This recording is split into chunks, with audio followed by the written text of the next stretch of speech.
মাননীয় প্রধানমন্ত্রী অত্যন্ত উদার মনের মানুষ, উনি 64 জেলা নিয়ে ভাবেন, কিন্তু আমরা বগুড়া থেকে যারা নির্বাচিত হয়েছে 7 জন, আমরা ভাই বগুড়া নিয়েই ভাববো।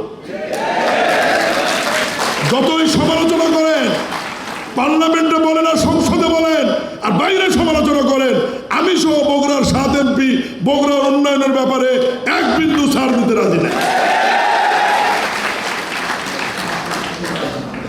সড়ক ও জনপদের জোন অফিস ছিল না, রংপুর দৌড়তে হতো, এই জোন অফিস বগুড়া অনুমোদন হয়েছে, পারলে ঠেকান।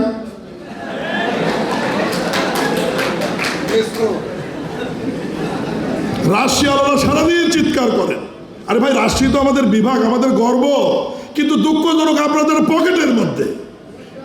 সেখানে যদি কোনো বড় অফিস হয়, আমাদের জন্য কষ্ট হয়, তো রাশির মানুষ কি আমাদের কষ্ট বিবেচনা করবেন না?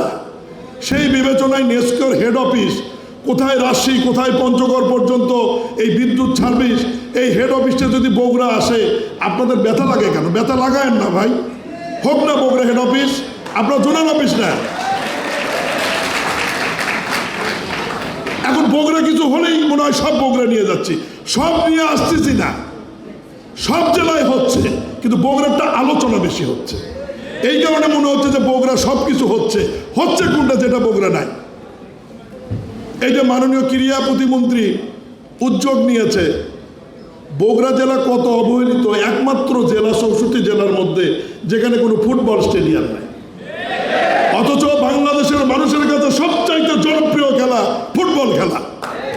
কত দুর্ভাগ্য বগুড়ার মানুষ যে 20 বছর একটি ফুটবল স্টেডিয়াম নাই। আমাদের ক্রীড়া মন্ত্রীর জন্য একটা জোরে হাততালি